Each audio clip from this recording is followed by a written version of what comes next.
Hello, and welcome to the AAMFT podcast, your all-access pass to the latest news, developments, and thought leaders in the world of systemic therapy. We strive to relate, educate, and innovate, one episode at a time. I'm your host, Dr. Eli Karam, and we're brought to you by the American Association for Marriage and Family Therapy. Our podcast explores topics that relationship-based therapists care about. In addition to featuring unique conversations and interviews with established experts, our show provides information and education on direct practice and emerging trends in the MFT profession. For more information, please visit us at aamft.org. Thanks for listening and enjoy the show.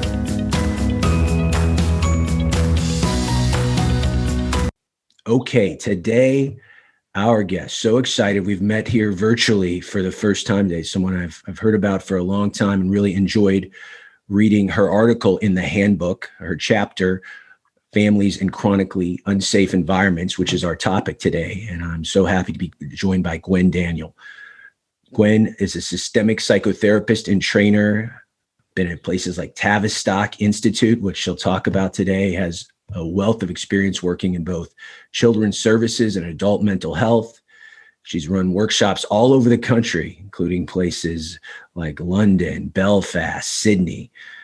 She is a co-author of some seminal works in our field, Gender and Family Therapy, Growing Up in Step Families, and a co-editor of Mirrors and Reflections, Processes in Systemic Supervision, as well as many other articles and book chapters. Taught in the UK and internationally on many topics, including what we're going to talk about today around Israeli and Palestinian conflict and working in unsafe environments. She's on the steering group of the UK Palestine Mental Health Network, which takes an advocacy-based approach, highlighting effects of human rights abuses on the mental health of Palestinian citizens. It also aims to sustain connections between psychotherapists and their colleagues in Palestine. She has visited Palestine on many occasions and has given presentations in the UK on the effects of Israeli military occupation on the family life of Palestinians. So as always, I'm so looking forward because I don't know a lot about this area. So I'm looking forward to educating myself, but also seeing how this applies to me, who trains therapists in the US and practices in Louisville, Kentucky. So how can we take an international issue and make it relevant to our work if we don't have that background? But the first question, Gwyn, is always, how did you get into this field of systemic therapy, MFT, and specifically, how did you get involved as someone from across the pond in the UK working with the Jewish-Palestinian conflict? Well, first of all, Eli, I'd like to thank you very much for inviting me, and I'm really looking forward to this conversation. Just to say a bit about my background, I trained a very long time ago as a social worker and was extremely influenced in my work by social contexts. The late 60s, early 70s were a time where social work was very radical. There were many anti-psychiatry movements. There was a huge attention to social context in the way people live. And I think I've taken that with me into systemic family therapy. I first became interested in family systems work really partly through the work of Salvador Minuchin.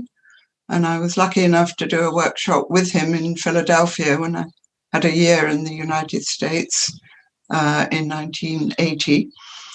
And I think what has kept me so involved and what segues, if you like, into the Palestine work is the way that with systemic therapy and with the systemic approach, we always have ways of linking up different levels in which people live. So we think about individuals and their worlds, but we always think about how those worlds are constructed socially, but also how groups of people in their living arrangements are affected by the socio-political context in which they live. I think systemic psychotherapy has enabled me to keep moving between the levels at which we all live. And to connect to Israel-Palestine, I'm married to an Israeli, And my husband is a professor in the international relations of the Middle East. So ever since we've been married, which is quite a long time now, 47 years, I have been involved in that world of politics. But I think the world of peace politics, leaderships, peace negotiations, diplomacy is one level. But I think it was when I started becoming involved in meeting Palestinian mental health professionals, becoming much, much more involved in mental health issues, that it was possible for me to make those connections between you could call it the macro world, the big world of power politics, which we, of course, if we're involved in that, know how both engrossing and frustrating it is. But for me, to be able to look at the effects of these things on people's daily lives and how the enormous imbalance of power between Israel, the state of Israel, and the Palestinian people that are under its control. And I can say just a little bit, if you like, about that context. Yes, because some of our listeners will have very little knowledge of this decades-long conflict.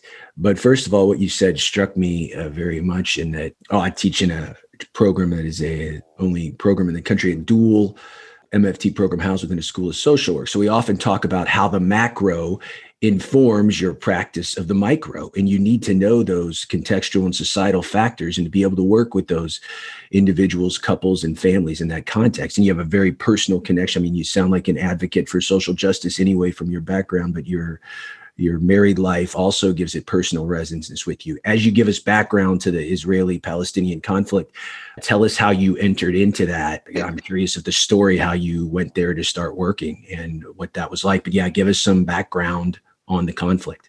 Okay, I'll just say one thing, which I would have said earlier, but you've reminded me of it, Eli, which is that the other great influence on me is feminism. And I think within feminism provides a way of thinking to link up, in a way, daily living. The personal is the political. So I think that framework has been especially important in thinking about how do macro contexts, social discourses, how do they infiltrate our ways of thinking about ourselves?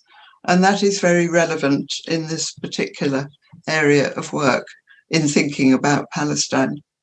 So I probably ought to have brought a map with me. That would have been helpful, but I don't have a map. And I imagine many people here will know something about the situation. Okay, so basically the State of Israel was created in 1948. The history goes back a long way, and my own country, the UK, played an old and not honourable part in all of this. Because the Balfour Declaration. The Balfour Declaration, which handed a country where less than 10% of the population were Jewish, 90% were Palestinian, basically handed it over to the Zionist settlers and facilitated Jewish settlement within Palestine quite deliberately and excluded Palestinians from political participation. When the State of Israel was founded, there was a massive expulsion of Palestinians. 750,000 Palestinians left their homes. Some of them were pushed out and some of them fled because of the warfare and fighting. Probably more important to hold on to even than the question of in what circumstances did they leave is the fact that they were not allowed to return, which was against international law. So the first dispersion was Palestinians from what is now the land of 48 Israel. Many of them went to refugee camps in surrounding countries, and some moved to refugee camps in what is now the West Bank, which Israel conquered in 1967. So there have been periods of dispersion, and probably the most important thing to imagine now, which is why I'm sorry I don't have a map, but Palestinians are both scattered in refugee camps, as I've said, and the refugee camps in Jordan are still places where Palestinians are trapped, have to live. And the refugee camps there is 20% of the population of Israel within its 48 borders are Palestinians. So they're another group. Then there are the Palestinians living on the West Bank, which was conquered, as I say, in 1967. And then there is the population of Gaza, 2 million people who live in Gaza, who are completely disconnected. All of these bits of Palestine are disconnected. The other group of the people who live in Jerusalem, who also have another set of disconnections from both Palestinians within the state of Israel and Palestinians on the West Bank. So maybe the key thing to think about is fragmentation. And while no Palestinian refugees were able to return to the land of Israel, even though the United Nations, under international law, they should have been allowed to, their villages were mostly destroyed. And land theft, because it is theft, since 1967 is proceeding. So Israel continues to build settlements on Palestinian land to this day, and in fact is increasing it. So for Palestinians, their hinterland is shrinking all the time. And we're talking about a conflict that is decades and decades old. So we're also, the unique thing about something like this is the transgenerational legacy of the trauma that goes through. And because it pertains to things like nationalism and religious and national identity, I imagine it is very polarizing. There's no one in a middle ground on this. You're either on one side or the other. Yes, I think it is very polarized, of course. I think it's important when we think about conflict, and this is very relevant to what I'm going to speak about when I get more down to the kinds of ways we think about mental health and the way we think about family interventions, is that if we think about conflict, it looks as if we're talking about two sides who are equal, but that is absolutely not the case. The disparity of power, inequity of power is overwhelming. So Israel controls every aspect of Palestinian lives on the West Bank. The Palestinian citizens of Israel, the 20% who live within the state of Israel, do have civic right. They have the right to vote. They have representatives. They participate in social life. But there are many levels of discrimination regarding them. But on the West Bank and in Gaza, Israel totally controls the entire gamut of Palestinian life, added to which, of course, as you know, in your own country, the United States, the support for Israel is overwhelming. So at many levels, Palestinians, and this is relevant to mental health, Palestinians' experience is one of Israel being able to act with complete impunity, and Palestinians having very few modes of resistance available to them.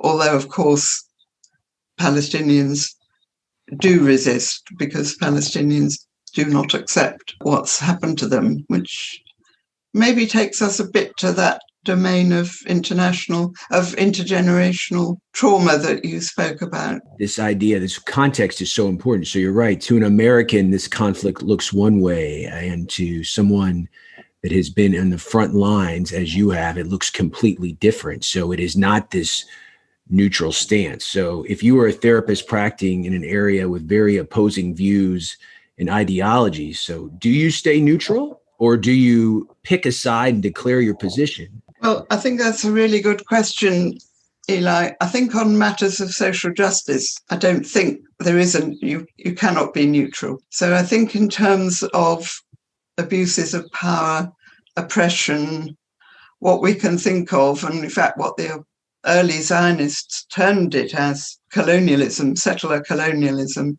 colonizing a land, it's not possible to be, if you have a sense of social justice, it's not possible to be neutral regarding that. But I think that you cannot be neutral.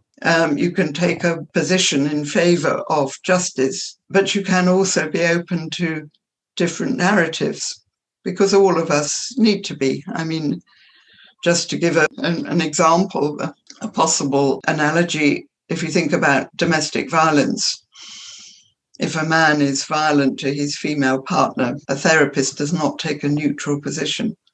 A therapist takes a position against that abuse of power. But that doesn't mean that at the same time as taking a position about that the therapist is not interested in what the oppressor's story is, what the abuser's story is, and in fact, it's ethically important both to take a position against violence and to protect the victim from the violence, but also to understand how this came about.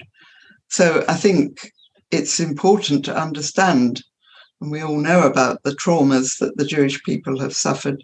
It's absolutely essential to understand how that influences not just the behavior of the State of Israel, but also the support for Israel worldwide among diaspora Jews, because Israel is part of, for many Jews, part of their identity. Understanding that doesn't mean that you don't take a position of acting in solidarity for justice for Palestine. Very important distinction, so eloquently said. So I have many questions about the specific population, but how did you get over there, work? Right, well, I don't work in Palestine. I have been to Palestine many times. The network that you referred to was set up in solidarity with Palestinian mental health professionals. I have taught in Palestine, but I mostly do what I can to support our colleagues in Palestine. And I have to say that includes learning from them, because what we learn from people who are having to help families in conditions of such adversity is enormous, because we can learn from the way Palestinian mental health professionals have to take the context of oppression in their work at every level. That is what they are immersed in. And they, of course, are subject to the same, they're not necessarily subject to the same level of poverty and deprivation, but they are subject to the same level of oppression. And I can speak a bit more about that. I do. I want to know how the oppression influences intimate relationships and family relationships and mental well-being in families over there, because it must be a built in to the work, but it certainly has to have a cumulative and a societal effect. So what does that look like?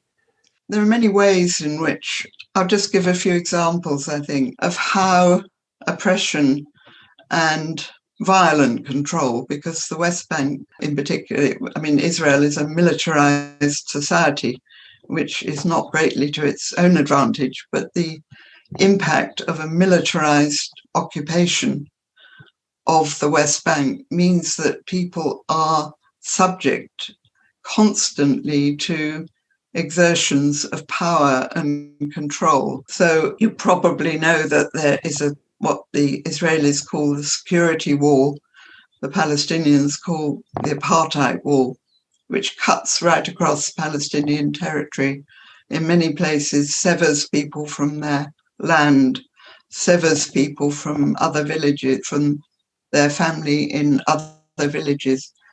And in this wall are checkpoints. And if people want to go through them, they are subject to surveillance, control. They have no choice about whether they submit to being checked. They often have to wait for hours in their cars to go through a checkpoint. Checkpoints can be closed at random. So at every level of ordinary life, Palestinians are reminded of who is in control. And that means, for example, there are various arrangements. So there's a Palestinian Authority which has control over the main Palestinian cities. It doesn't have complete control, because Israel can, for example, if Israel wants to arrest somebody within an area covered by the Palestinian Authority, they will simply do that. They will come in and to remove somebody from their home and arrest them. Palestinian parents on the West Bank cannot protect their children. If their children are out on the streets and picked up by soldiers, Palestinian parents have very little ability to protect their children. Soldiers can arrive at a home in the middle of the night, and I personally know people for whom this has happened, and they will simply remove a child from their home. So there is a constant experience of intimidation. And maybe one thing that it's important to, I'll just go backwards slightly, but to say if you have an imbalance of power, such as we have in Israel-Palestine, the security of the Israelis is always at the expense of the insecurity of Palestinians. So in Israelis' eyes, Palestinians are seen as dangerous people, including children, as security threat. And so because they're viewed in that way, they have no safety themselves. So soldiers may enter a house and arrest a child. And the experience, if you're a father, you have to what? Because you have heavily armed soldiers who come into your home. You cannot do anything other than stand by while your child is dragged off and arrested. So I think the sense of, that is very shaming. It's very demoralizing for parents. It makes parents feel completely impotent because they cannot protect their children. So I think those psychological impacts are extraordinarily damaging in the relations between parents and children. If you're a Palestinian, you have to live in this hyper vigilant state all the time, which cannot be good. But then this ability, it's one thing about being angry or feeling in danger, but then the shame that you said, these primary emotions, the shame that comes from not being able to protect your children. I can't imagine, as you said, being a parent, what that would be like. And then again, we're talking about decades long, Gwyn, of this. So it is also this intergenerational effect that children growing up learning this, or their parents learned that with very little hope of things changing. The cumulative effect of that over the generations just must be oppressive to a degree I can't even really wrap my head around. Yeah, I think that's true. And of course, if you witness what you have tried to build up, many Palestinians on the West Bank are farmers, and they very particularly grow olive trees and harvest olives. Settlement building involves coming in, digging up olives, which may be 100 years old, and reducing people to having to witness the theft of their land. And then children have to witness their parents' impotence in witnessing that.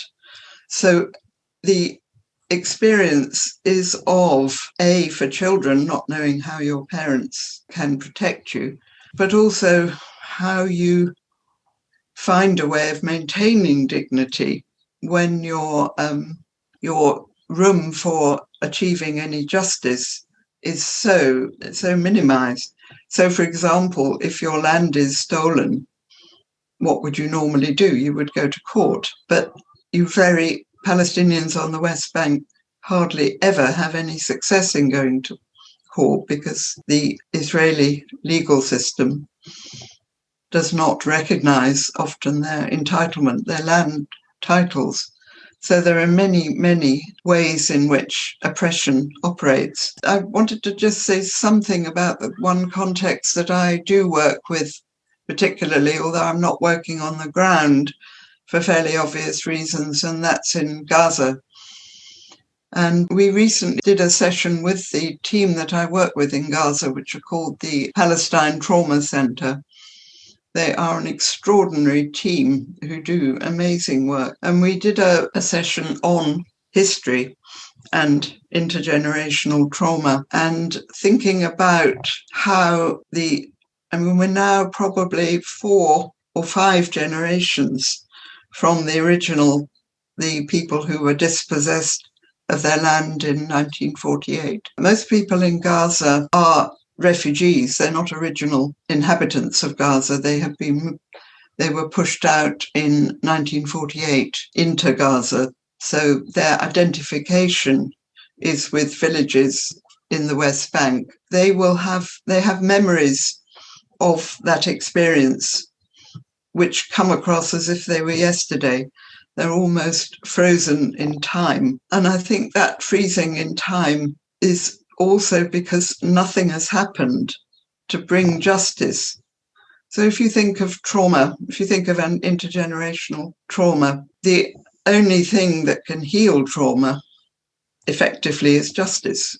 We all know that people who suffer traumas in whatever context, if there's no A, acknowledgement of their trauma, and B, no justice, then the trauma lives on. As family therapists, try to help systems either solve a problem if it's solvable, or accept or tolerate, which probably not going to change. So in this situation, it's challenging because not only do you have a thing that has lasted for decades and decades, but it's unlikely, as you said, to change. And justice, while important, has not happened yet. So if I'm a family therapist working with the Palestinian system family, how do I engender hope, which we know is one of the biggest common factors of what makes psychotherapy successful, when it's hard to be hopeful about what you've just been describing the last 20 and 30 minutes, number one. And number two, it's hard to help people accept or tolerate. We can do that except in conditions where things are not safe. Like you said, in your domestic violence analog, it's like you need to understand the context, but you don't validate that it's right. But it's hard to accept or tolerate things when things are very unsafe and have been for a long time. So how does a therapist work with a family like this? And what are the typical presenting issues that someone on the front lines would see working with the Palestinian family? I'll just say something about, or two things really. One is Kate Weingarten has a very important phrase, which is about doing hope. So hope isn't necessarily, if you look at all the history of what's happened since 1948 and before, the international system is stacked against, has not achieved justice. Palestinians' situation has gone from bad to worse. The situation in Gaza is utterly catastrophic. Gaza was declared by the United Nations unlivable in 2012. The United Nations said that Gaza would no longer be habitable by 2020, and we are now in 2021, and 2 million people are still living there. So hope is in very short supply, but it's actually incumbent on us as citizens, and it's the ethic of our work as systemic therapists, to try to do hope. And I think hope lies not necessarily in any expectation of things getting better or any optimism, but I think it lies in, there's an Arabic word which Palestinians use a great deal, which is sumud, and translated it means steadfastness. So I think that sumud for Palestinians means that you do not give up. You keep going. And for those of us who work in Palestine or with Palestinians, then it's incumbent on us not to give up. So solidarity is not just a vague term, it actually means something. It means bearing witness. It means putting ourselves in a position to speak out, even though speaking out in this context can be very difficult. It means supporting our colleagues who are actually working in mental health in Palestine. And I will say a bit about the kinds of things that people are doing that I think seem to be extremely useful. But for people like myself, who are therapists who are engaged with Palestine, so for example, the work that I do in Gaza involves consulting with the team who are in Gaza. We've always, because it's impossible to go to Gaza, we've always worked through Skype and now through Zoom and talk about what people are doing. We offer reflections, we offer support, and probably more importantly, the people of Gaza feel isolated and forgotten. They're under siege. They cannot leave. It's very difficult to leave Gaza. So offering a window to the world, to the outside world, where we as professionals engage with the work that the professionals in Gaza are doing, is far more important, probably even than I necessarily have always realized. As you can sometimes think that bearing witness is not very much, but being intimately in contact with people who are doing the work is hugely important. Yeah, it's this parallel process. You are providing support to the frontline people that are providing support to these Palestinian families. It's an isomorphic process. How powerful. And you've been using technology like we're using now for a long time to do that. Yes. I did not realize that. What is that like for you as a kind of master trainer and clinician to give that support remotely like that? Well, I think the first thing anybody feels is what I'm doing is absolutely, totally inadequate, not good enough, a drop in the ocean. But I think that's not a particularly helpful, because I think that way of thinking can push you to disassociate if you feel impotent to do anything. And I think it is incumbent to think about the small things that we can do that make a difference. And just a quote from Kata Weingarten, again, actually, a phrase that I found very helpful. Just because an act is small, it doesn't make it trivial. So I think for me, I can learn from the Palestinian idea of sumud to be steadfast.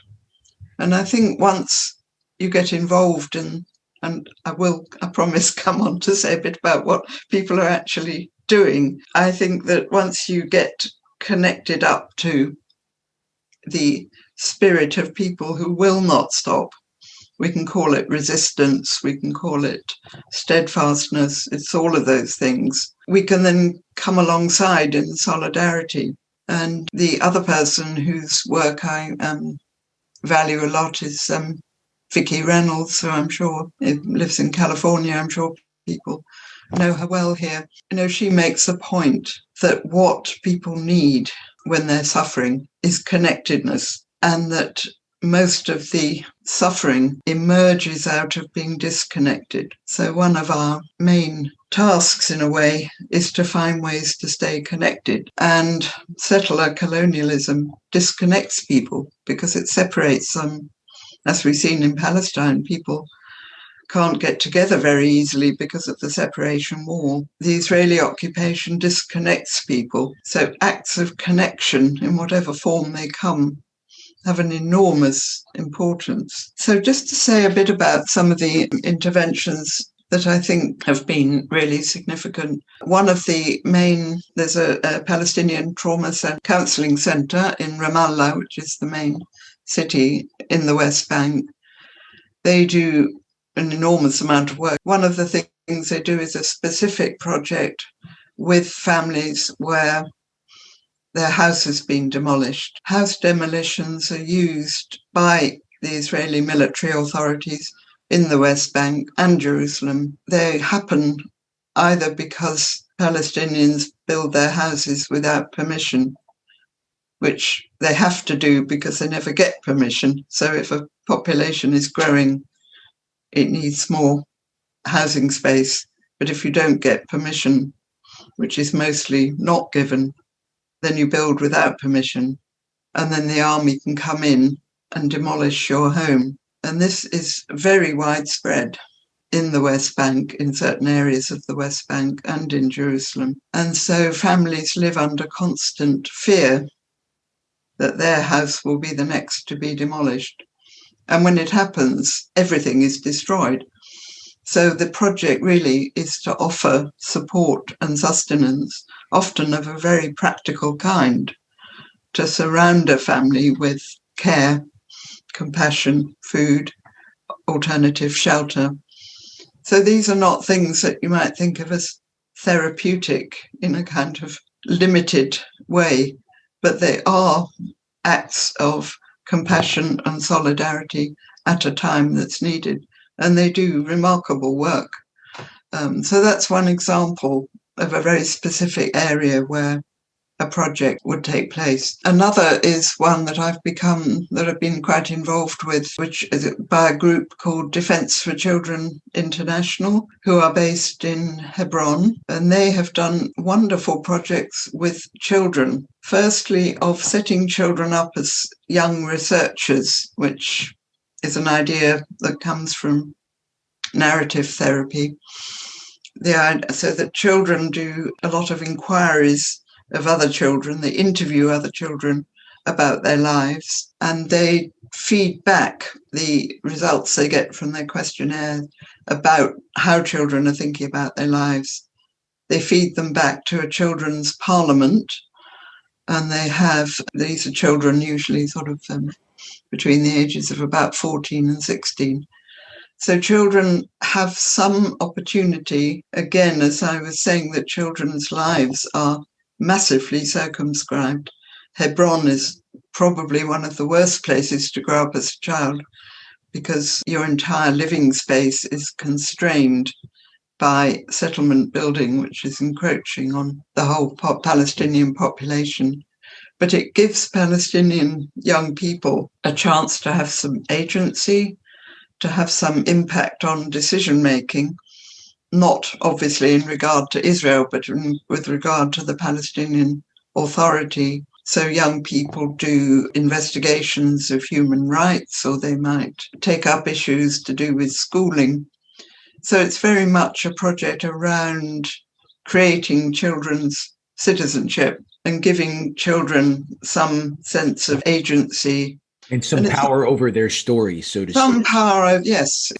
These ways of working and building solidarity and tapping into hope. I think another intervention, right? Tapping into faith and spirituality. How may a therapist working with a population like this tap into that, which seems another one of those resilient protective factors that is necessary? Well, faith is hugely important. And I think, as we wrote in the chapter that Mohammed, my colleague, wrote about how much his faith means to him and how it's sustained him, very much around maintaining an ethical way of living, and very much around the idea that if you live a good life, you will have a better life in the hereafter, in the afterlife. I think faith and ritual have enormous capacity to connect people, because again, we're talking about what connects you. So rituals around religious practices, mosques are clearly a central part of the community. In Gaza, you really are living in, I would almost call it a liminal state between life and death. Life is so precarious. And of course, we know that Gaza has been subject to horrific bombardments. So I think that faith also kind of acts as a way of connecting life and death in a way that speaks to the experience of the present. You know, I've worked with a person I know personally who works in another project in Gaza, who in the last 2014 bombardment lost 27 members of his family. So I think the impact on you of that is that when you go to bed at night, you never know if you're going to wake up in the morning, because you don't know whether your apartment building will get hit. But you have to kind of find a way of navigating life and death, and faith does that. And faith also, of course, does bring some kind of ideas about certainty, grounding people in their lives and in their relationship to each other. Let's go to the question. So building on that, Peggy writes, 3 major religions regard the land of Israel and Palestine as holy ground. Is there a role for the religious leadership to help resolve this longstanding conflict? What do you think about that? I think I would probably say they have not had a great success so far. I think I would say, and this is something my husband speaks about. Obviously my husband is Jewish. And he speaks about Jewish values, which are truth, justice, and peace, are very core Jewish values. And I think that for many Jews, if they see what Israel is doing as transgressing those values, then I think that creates a very different way of thinking about how you're being represented by a state which transgresses those values, but also how what Israel is doing might also make you feel vulnerable. So I think that there is some need. I mean, you could say it's unfortunate that three major religions focus on the same territory, but of course, historically, we know why that is. I don't know that religious leaders can do very much, but I think that the population, the people who adhere to the values that come from their religions, can do something to decide what position they want to take. So Christians, for example, and we know, of course, that Christian evangelists tend to be fanatical supporters of Israel. The Christian evangelists in the United States support Israel. But for many Christians, the way Israel, there are many very excellent Christian projects that go into Palestine and support Palestinians. There's a project in Hebron, which is a Christian group, I can't remember what they're called, and what they do is escort children to school every day, Palestinian children who otherwise would be attacked by settlers when they're on their way to schools. So I think all religions can play an enormously important part in maintaining justice and objecting to oppressive practices, but I'm not quite sure that I think religious leaders will do very much. But maybe I'm being too cynical. All right, let me get to one more question, and then we will kind of tie it all together and wrap up. So another question in the Q&A says, do you work with family therapists in Israel with an alternative view and or experience for a balanced approach to moving forward?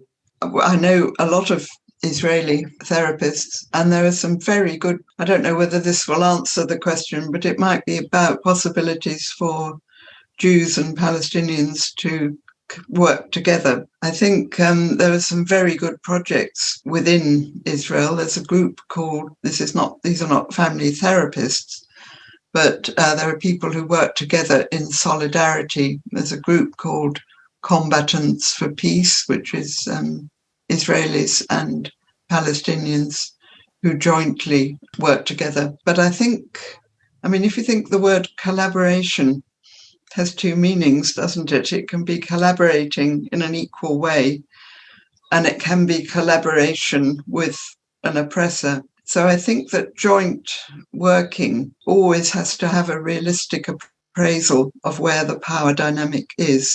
And if that isn't recognized, there's a great aim on the part of fund-giving authority bodies that only projects will get funded if they don't have any kind of political agenda to them, which makes it very difficult because you can't take the politics out of this. So I think there are certain criteria that are necessary for people to work together. And one is really acknowledging the power imbalance, inequity.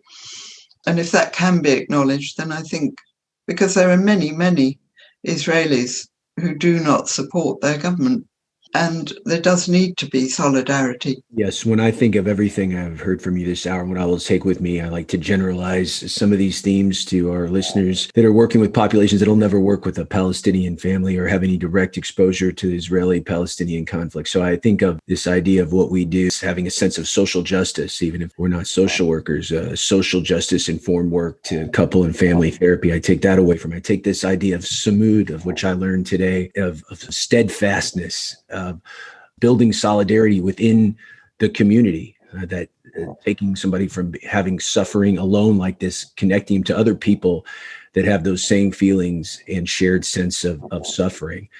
And lastly, as far as their own narrative, what you were saying about some of their technique, kind of working with the younger population that have experienced oppression to help them restory their lives, so to speak. So Gwyn, you're so articulated. We could have talked a whole other hour. If our listeners, and many will, want to continue the conversation with you or reach out to you personally, what is the best way to contact you? Well, I think the best way would be through my email. Gwyn's chapter, Working with Chronically Unsafe Families, is again featured in the Systemic Handbook of Family Therapy, which is the focus of our AAMFT podcast live series. And we're expanding our focus to work with global issues in global mental health. So this was relative for so many reasons today. And because some people will be listening to this in audio format later, if you could just read out your email as well. My email is danielgwyn@gmail.com. Daniel Gwyn is all one word, capitalized Daniel. Great.